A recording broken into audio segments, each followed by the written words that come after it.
तो जैसे मैंने बताया था कि हठ योग की शिक्षा क्यों देनी है और क्यों समझना है उसको, कि जिस पे आज साइंटिस्ट डॉक्टर्स काम कर रहे हैं और बीमारी को खोज रहे हैं, योगियों ने तो अपने अंदर जाके सब चीज़ों को खोजा, उनको जिया।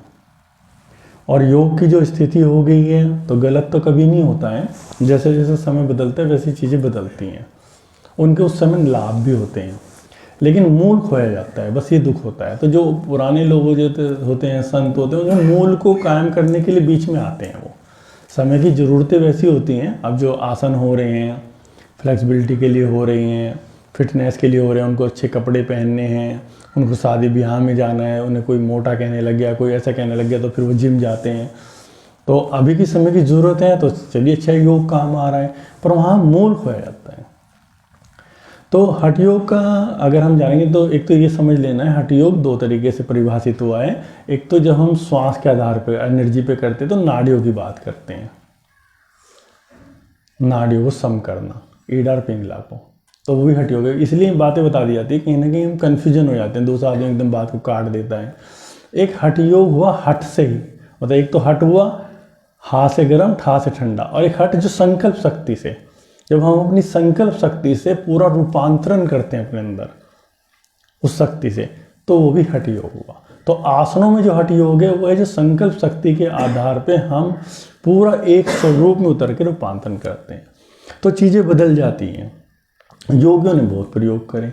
अभी हमारे कमर में दर्द होता है तो किसी भी योग प्रशिक्षक के पास हम जाएंगे तो वो हमें बताएंगे भाई सर्पासन करना है, भुजंगासन करना है। लेकिन अगर ध्यानी के पास जाओगे तो कमर के लिए नहीं बताएगा, तो वो बताएगा जो उसमें फ्लेक्सिबिलिटी है, जो उसका स्वभाव है सर्प का। वो कब कहेगा तुम्हें सर्पासन की साधना करनी है, वो तब कहेगा अगर वो देखा इस व्यक्ति के अंदर फ्लेक्सिबिलिटी नहीं है, लचीलापन नहीं है, निर्णय शक्ति की कमी है, स्थिरता की कमी है, अब कहेगा कि सर्पासन की साधना करो। तो सर्प के अंदर जो गुण है, जो स्वाभाविक गुण है, वो अपने स्वरूप में उतारना। तो सर्प के स्वाभाविक गुण है, एक तो फ्लेक्सिबल, वो कहीं पर भी अपने एक स्थान में प्रवेश कर जाता है, छोटी सी जगह में भी प्रवेश कर जाता है। एक उसके अंदर स्थिरता होती है जबरदस्त, लंबे समय तक एक स्थिति में बैठना, और निर्णय जो वो लेता है वो क्षण भर में लेता है, क्षण भर में, यानी कि धैर्यता और तुरंत निर्णय, ये बहुत बड़ा योग का कॉम्बिनेशन है कि बिल्कुल शांत, और अगर निर्णय लेना हुआ तो तुरंत, तो वो सर्प के अंदर है। तो वो चीज़ अगर हमारे अंदर कमी है और हमें उस चीज़ को निखारना है तो हमें सर्पासन की साधना पे, वो सर्पासन करना नहीं, सर्पासन में ठहरना होता है, सर्प की तरह महसूस करना, सर्प की तरह लेटना, सर्प की तरह देखना, सर्प की तरह उठना, सर्प की तरह जैसे उठता है, मतलब इस तरह का सारा स्वभाव। तो यहाँ ध्यान जो एक्चुअल योग है, तो ध्यानियों की दृष्टि से उस तरह का योग है। ये तो बाद में जैसे अगर डॉक्टर्स कोई भी मेडिसिन होती है किसी एक चीज़ के लिए बनती है, लेकिन उन्हें पता लग जाता है इसमें भी काम आ जाएगी, इसमें भी काम आ जाएगी, वो कहते हैं भाई चलो ये खा ले। ऐसे ये योग है कि ऊपरी चीज़ देखिए हमने, मान लो सिंहासन है, तो सिंहासन हम लोग थायराइड के लिए कर रहे हैं, तो जीभ को बाहर निकालते हैं, थायराइड के लिए होता है, गले के लिए होता है। लेकिन सिंहासन वहीं है जहाँ हमें कोई भय सताता है, तो भय से मुक्त होने के लिए सिंहासन की साधना, क्योंकि एक वही पशु ऐसा जो बिल्कुल ही भय मुक्त है, पूरी तरह से भय मुक्त। तो अगर हमें बिल्कुल स्टेबिलिटी लानी है और बिल्कुल भय मुक्त और किसी ऐसी तैयारी के लिए तैयार होना है जहाँ अंदर भय, तो फिर सिंहासन की साधना, तो फिर सिंह की तरह, तो उसके स्वभाव में उतरने लगा सिंह की तरह, तो वो देखेगा ऐसे सिंह की तरह, बैठेगा ऐसे।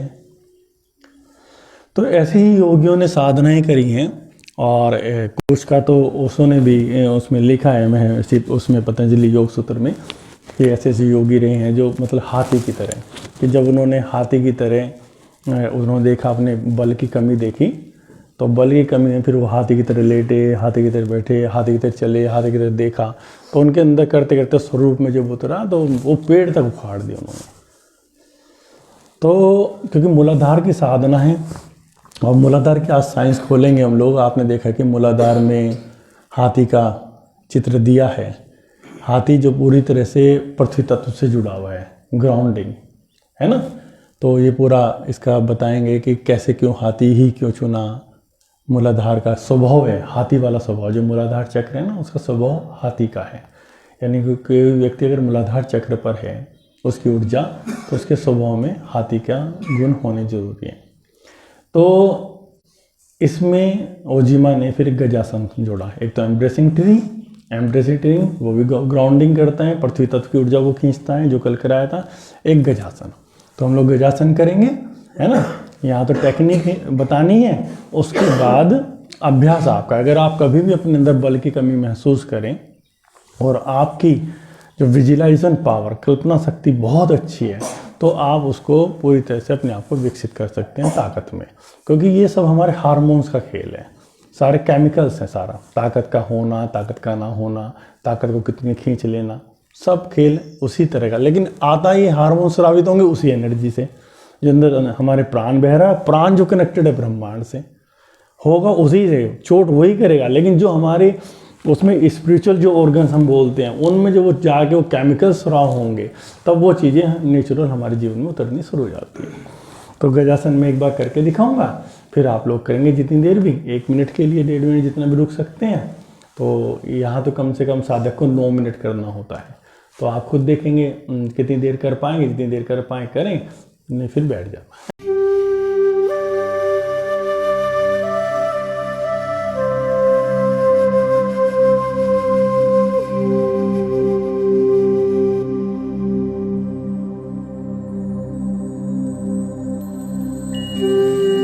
पर डोर ऑफ लाइफ पर आए, फिर T7 पर आए, जहाँ हमारी एड्रिनल ग्लैंड्स होती है ये। फिर यहाँ से हम लोग जो हृदय केंद्र, उसके पीछे T5 पर आए। फिर ये जो यहाँ पर 7 पर आए, C7 पर आए, फिर ऊपर तक जाएंगे यहाँ तक, और फिर यहाँ तक आएंगे 3rd आई तक। फिर यहाँ से जब वो श्वास आप छोड़ेंगे, आप श्वास छोड़ रहे हैं लेकिन एनर्जी वापस लौट रही है। ये साधनाएं हैं जो उस योगी को करनी पड़ती है। मतलब कैसे कैसे वो एनर्जी पे काम करता है। एनर्जी तो स्वाभाविक रूप से ऐसे ही काम कर रही है। जब हमारा प्राण अंदर जा रहा है तो एनर्जी ऊपर आ रही है, लेकिन अब हमें जान के समझ के उस काम को करना है जो स्वाभाविक हो रहा है, ताकि और यात्राएं तीव्र हो और सुगम हो, है ना। समझ में आ रहा है ना। कोई वहाँ पे एनर्जी को महसूस करेंगे, फिर धीरे धीरे प्राण श्वास अंदर जाएगा और एनर्जी ऊपर आएगी। लेकिन रीढ़ पे, आप रीढ़ पे यात्रा करेंगे, समझो। समझ में आ रहा है किसी को? कोई पर्सन मैं ना समझा पा रहा हूँ, कोई ऐसी बात तो नहीं जो मैं समझा ना पा रहा हूँ। तो रीढ़ की यात्रा करनी है, यानी कि श्वास पर नहीं ध्यान देना। श्वास तो जा रहा है, जैसे जैसे श्वास जा रहा है ना, तो रीढ़ पे से ऊपर आ रहा है, एनर्जी ऊपर आ रही है, ऊपर आ रही है। श्वास तो अंदर जा रहा है, लेकिन आपको महसूस करना है जैसे वो ऊपर आ रहा है। तो मतलब एनर्जी ऊपर आ रही है और आते आते आते पूरा उसमें रीढ़ पर यात्रा करनी है। और फिर जब श्वास आपका बाहर आ रहा है, तब वो आप दोबारा से वापस वहीं पर नीचे जा रहे हैं। ठीक है, तो सभी लोग ध्यान में बैठ जाएं, कोई दिमाग सारे बैठना चाहे बैठ जाएं। ये जो म्यूजिक है, म्यूजिक एक फ्रीक्वेंसी पे होता है, ये मूलाधार चक्र के लिए ही है ना। तो मूलाधार को एक्टिव करने के लिए कितनी फ्रीक्वेंसी पे वाइब्रेशन होनी चाहिए, उसके लिए सारा ध्यान मूलाधार चक्र पे। सबसे पहले सारा ध्यान मूलाधार चक्र पे ले जाएं, बिल्कुल अंतिम रीढ़ का अंतिम छोर महसूस करें। आप देखेंगे वहाँ एक एनर्जी, आप अगर पूरे गहरे तक जाएंगे, क्लॉकवाइज एंटी क्लॉकवाइज या फड़कते हुए, है ना, कोई चीज जो कंपित हो रही है उसको महसूस करेंगे, फील करें।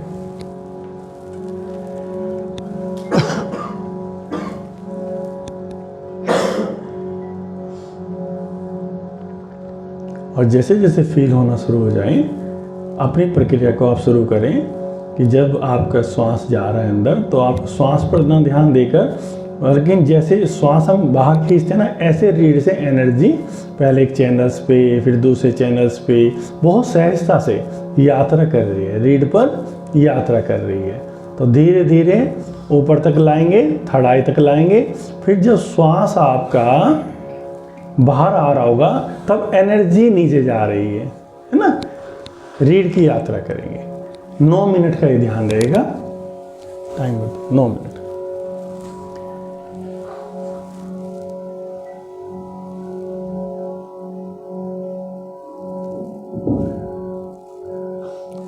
साउंड कम कर।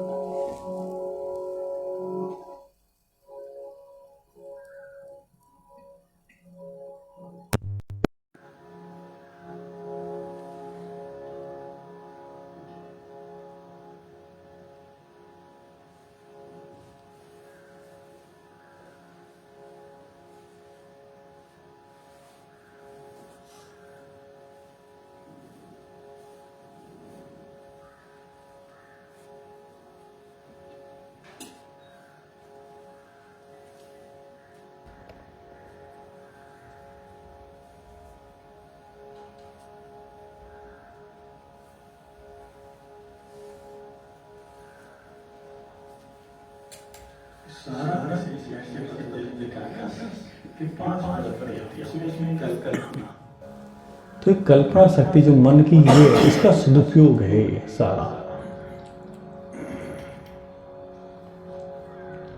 वो शक्ति जितनी आपकी प्रगाढ़ होती जाएगी अंदर की यात्रा में, तो सारी कॉन्शियसनेस आपकी ब्रेन का सहारा लेते हुए वो काम करने पर शुरू कर देगी उन चक्रों पर।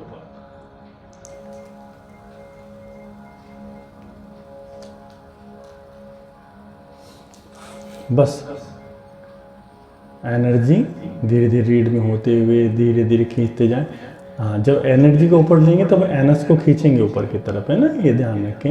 एनएस को खींचा, रीढ़ को थोड़ा ऊपर लिया खींचा, और पहले T11 तक, फिर T5 तक, फिर C7 रीढ़ में ऊपर, फिर सीधा ब्रेन तक गए हैं, फिर ब्रेन के आगे थर्ड आई तक आए, फिर वापस वहाँ से लौटे ब्रेन में, फिर C7 पर आए, C7 से नीचे T11 पर आए, T5 पर आए, फिर नीचे सैक्रम पर आए।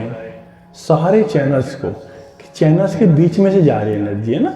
चैनल्स के बीच में खींची, फिर और खींची, फिर और खींची, फिर और खींची, खींचते खींचते पूरा ब्रेन में। और जब आप अभ्यस्त हो जाएंगे ना, आपको एक गहरा आनंद आना शुरू हो जाएगा, गहरा आनंद। क्योंकि जो फ्लूइड है, जो आपके फिजिकल बॉडी के लिए भी जरूरी है, वो एक गहरे आनंद में आपको ले जाता है। तो शरीर तल के लिए भी और आपकी आध्यात्मिक यात्रा के लिए भी।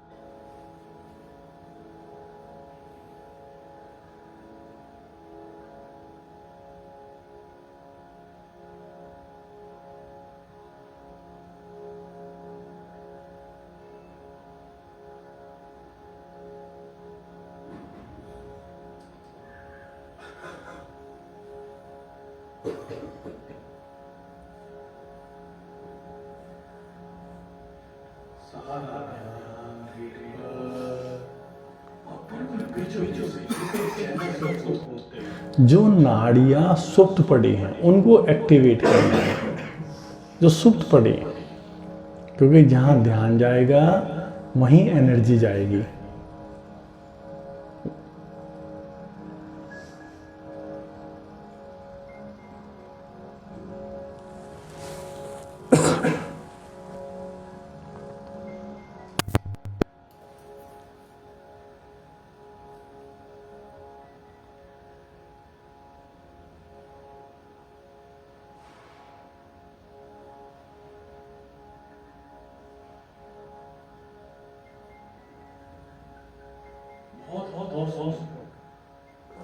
पकड़ के चले जाना है, ऐसे ऐसे आगे आगे जाए, हमें काम पूरा करना है, जाना है ना, साधना नहीं है।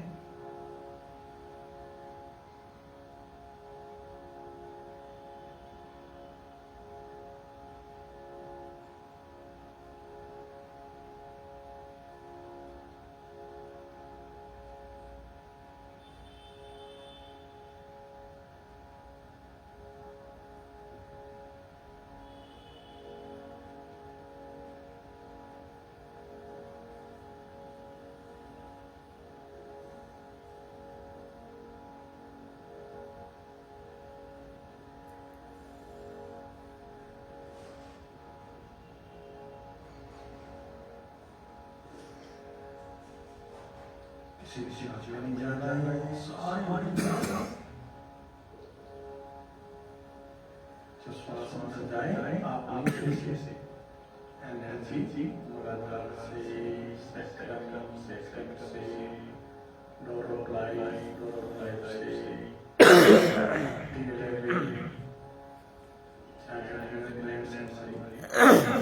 इस एनर्जी से ऊपर जाता है स्केलेटन है ना जो कैसे कैसे है सीधा सीधा इधर ही चल रही है पूरी बॉडी का क्या सिस्टम है और डॉक्टर से पूछेंगे हाँ तो हार्मोन्स का काम है बेसिक ग्लैंड में काम करते हैं ये ग्लैंड से जाते वीडियो होगी उधर उनके पीछे सीधे उनके झगड़ा है उनके पीछे नाड़ियाँ हैं एनर्जी चैनल सब हुआ है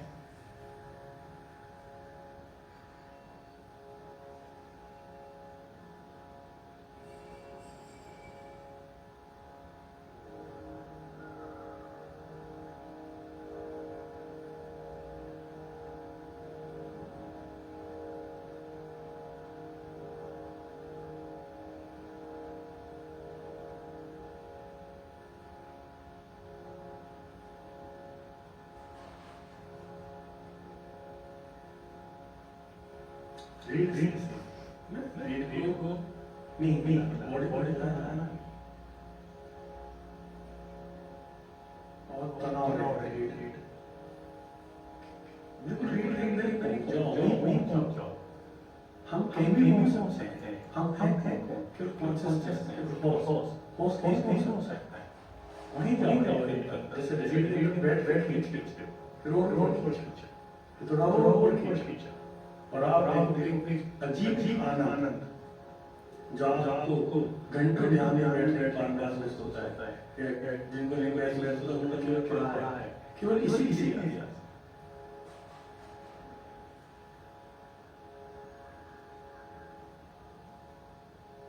महसूस करो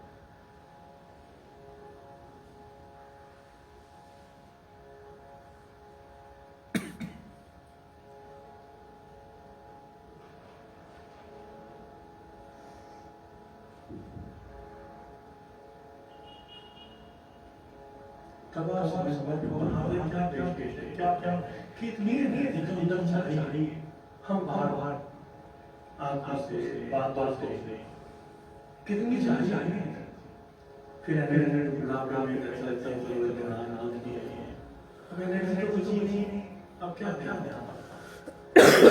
सारी एनर्जी नहीं पड़ेगी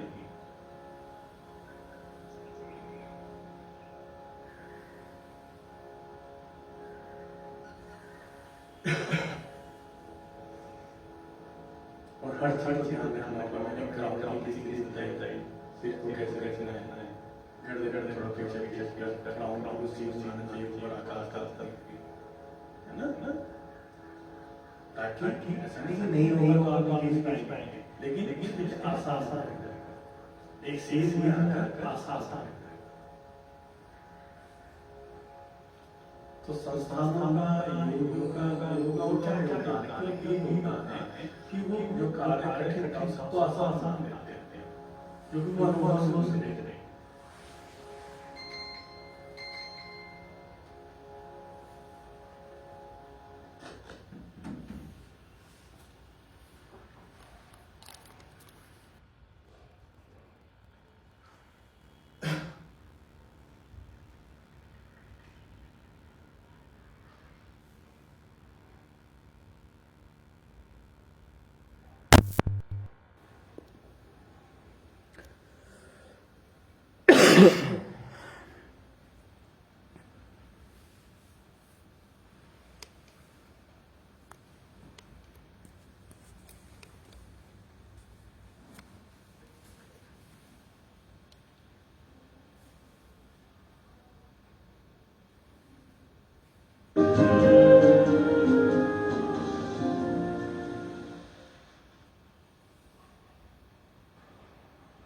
तुम्हारे जीवन में दो छोड़ शरीर के जीवन में भी एक छोड़ मस्तिष्क दूसरा छोड़ योग के करीब है इसलिए योगियों ने दो छोर माने हैं। एक हो जिसको मूलाधार कहते हैं, जो तुम्हारा योग के सेंटर, और दूसरे जिसको सहस्त्रार कहते हैं। उस सहस्त्रार का कोई पता नहीं। रीढ़ के दो छोर हैं, एक काम वासना और एक परमात्मा की प्रति परमात्मा वासना। एक तरफ काम, दूसरी तरफ काम, और इन दोनों के बीच जो एनर्जी की उसका नाम सुनना। रीढ़ उसकी बाहरी खोल, जिससे बीच की जिगर बीज बाहरी खोल। ठीक ऐसे ही जिसको रीढ़ कहते हैं, इस रीढ़ के भीतर योगियों की सुनना चाहिए। जैसे तुम जागोगे वैसे वैसे ये ऊर्जा प्रवाहित होती है। जितने तक सोए रहोगे उतना ये नीचे की ओर प्रवाहित होती है। निद्रा का अर्थ है तुम्हारा जीवन सिर्फ काम को नहीं जान पाएगा, तुम कोई और बात ना जान पाओगे। तुम एक छोर से परिचित होगे, वो छोर हो कोई द्वार पहला तुम मेरे बाहर सीढ़ियों पर जीवन बनाती है। तुमने समझ लिया यही घर है, तुम वहीं रह गए। अधिक लोग जीवन को समाप्त कर देते, सीढ़ियों के भीतर नहीं हो पाता, द्वार प्रतिदिन देते। जैसे जैसे तुम जागोगे, अब जागने के लिए फिर दो उपाय होते हैं। एक उपाय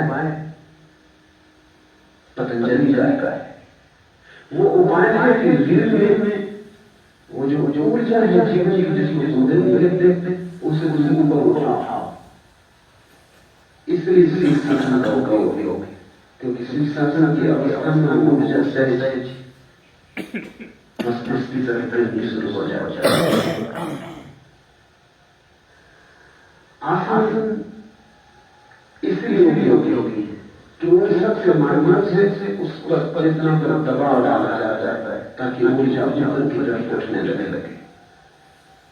इसलिए ब्रह्मचर्य का योग है, क्योंकि अगर ऊर्जा नीचे की तरफ रहती रहे तो ऊपर की तरफ जाने चाहिए नहीं। तुम नीचे का बात देते हो, जैसे नदियों पर हम बांध देते थे, नदियों पर बांध देते तो विराट विद्युत की ऊर्जा इकट्ठी हो जाती। ऐसे ही बांधने को बांधने का उपाय पाना चाहिए। एक तरफ से हमने द्वार कर दिया तो ऊर्जा इकट्ठी होती। जब ऊर्जा ज्यादा इकट्ठी हो जाती तो उसे मारना चाहिए। ब्रह्मचर्य हो और सांस में सांस हो तो बंधी हुई ऊर्जा मस्तिष्क की तरफ करनी शुरू हो जाए।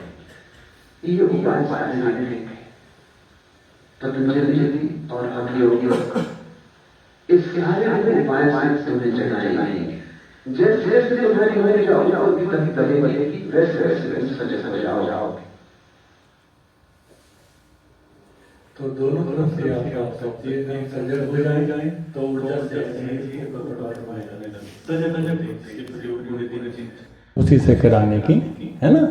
और अगर हम सजग नहीं हो पा रहे हैं तो फिर हमें ये करना पड़ेगा, फिर तब करना पड़ेगा। तो इसलिए ये तो सजगता भी बहुत मुश्किल है, लगती आसान है। लोग सोचते नहीं नहीं वे सजग होना ठीक है। जी कृष्णमूर्ति ने कहा है बहुत ये तो बहुत आसान रास्ता है, और विधियाँ उन्होंने बिल्कुल मना करी है। तो हो रहे हैं सजग, फिर विधि, तो विधि होगी तो सजगता आ ही जाएगी। और या फिर इतना हो सजगता हो, चलते फिरते बैठते उठते ऊर्जा ऊपर चढ़ी जाएगी। तो इन बातों का थोड़ा सा ध्यान रखना है। और सारे सूत्र खोल दिए, और एक इतने तो कम से कम आज अधिकांश लोग ओशो से जुड़े हुए हैं आज कैंप में, नहीं अन्य लोग भी आते हैं। तो कम से कम मैं तो ये चाहूँगा इतनी ईमानदारी तो हो। मतलब मुझे कभी कभी ऐसा लगता है कि सबसे ज़्यादा दुर्भाग्यशाली अगर कोई शिष्य है तो ओशो के। ये नहीं कह रहा हूँ मैं किसी की बुराई कर रहा हूँ कि मैं गलत है, शिष्य कोई यात्रा नहीं कर रहे हैं, ऐसा नहीं, बिल्कुल भी उसका गलत अर्थ ना लगाएं कि जिस गुरु ने इतनी चीज़ें खोल दी और फिर भी हम वहीं, बल्कि जो और गुरु हैं जो जिन्होंने खाली एक ही डायमेंशन में काम करा उनके शिष्य मिलते हैं तो वो फिर भी गति कर रहे हैं, चाहे वो योग की कर रहे हैं चाहे वो किसी और चीज़ में ही कर रहे हैं, तो वो फिर भी गति कर रहे हैं। और एक गुरु ने इतनी डायमेंशंस खोल दिए फिर भी वहीं के वहीं तो इससे ज़्यादा दुर्भाग्यशाली तो कुछ नहीं हो सकता। तो इतनी ईमानदारी तो आ जाए कि आज के बाद ओशो का जिक्र नहीं करेंगे बैठ के, करेंगे तो फिर उस गुरु का मान हो। इतनी ईमानदारी भी आ जाए ना, भाई हम नहीं करेंगे जिक्र। यार एक चीज़ पे तो हम नहीं चल पाते, और एक गुरु ने बोल बोल के एक जगह भी तो ऐसी बात नहीं जो कट जाए, कहीं से भी कहीं। तो थोड़ा सा इस प्रयास के साथ अभी ऊपर चलेंगे हम नाश्ते के लिए। तो वही सजगता 3 दिन है बस हमारे पास, बार बार मन कर रहा है। यही तो समय है, हमें पता लगा हम कितने बातूनी, कितने देखने वाले, कितने, यही तो समय है। फिर तो ही नहीं ऐसा मिलने का वहां पर जगाने वाला। मैंने वो कहते हम लोग भी जब आपसे मिलेंगे पर ऐसे मिलेंगे बेहोशी की तरह ही। ये तो एक अवसर है परमात्मा का। और तो बेहोशी की बातें भी, और आप क्या कर रहे हैं, अच्छा वहां क्या हो रहा है, बेहोशी सारा समाज ऐसे करेगा। लेकिन एक माहौल बन गया, इसको पी ले जाए। तो यहाँ पे जो शक्तियां हैं जो हमेशा उपस्थित रहती हैं ऐसी जगह जहाँ कहीं काम हो रहा है, उनका आशीर्वाद हमें मिले, है ना। तो बिल्कुल भी 1 मिनट भी नहीं खोना है। सजगता, श्वास, होश, खाते पीते कान खुले हुए, ये पूरी तरह से। तो फिर भी जैसे ओशो हलगर की चोटें करते हैं, हम भी कोशिश करते हैं आपके एंटरटेनमेंट के साथ साथ एक क्लिप देखेंगे चलने से पहले, उस क्लिप को समझेंगे, और उसके बाद एक मास्टर हैं और वो अपनी उसे लड़की है सीखने आई है, उसमें सब में होता है। और जब नया नया स्टूडेंट होता है ना, उसके अंदर बड़ा कॉन्फिडेंस होता है, हाँ अरे ये तो मैं कर सकती, तो मैं कर सकता हूँ। तो इस तरह से एक क्लिप हम देखेंगे। Joyce, Totally. ready to defend self? No problem. Good. Then do with the blindfold. Come on, Mr. Miyagi. How can I block an attack if I can't see? Then you use ear, nose, skin, feet. Learn to use all senses.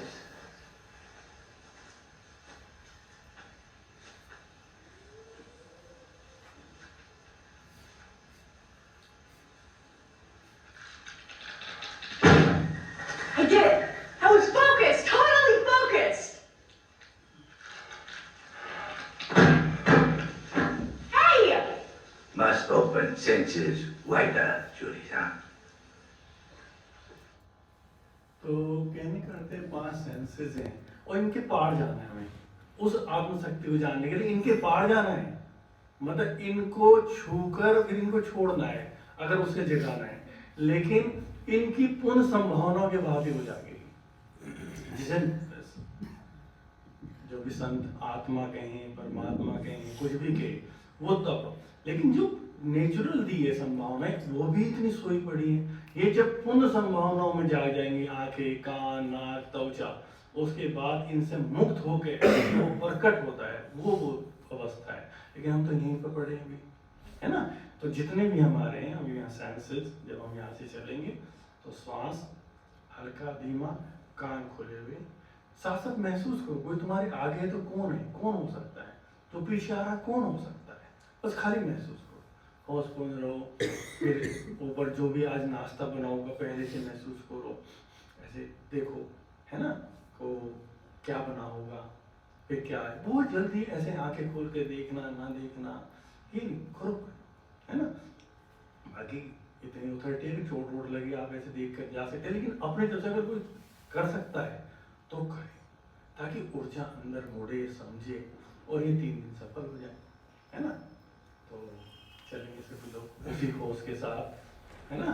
श्वास लंबा, मतलब अगर कदम भी तेज है तो श्वास को श्वास 1 से कदम 3 हो जाए, लेकिन श्वास को पकड़ के चलो। अब श्वास 1 सीढ़ी पढ़ ली, अभी श्वास, फिर वही श्वास दूसरी सीढ़ी पढ़ ली, फिर तीसरी, श्वास वही चल रहा है, मैंने 3 सीढ़ी पढ़ ली। अगर तुम्हें लग रहा है जल्दी चलना है ना, तो श्वास एक ही रहे पूरा, या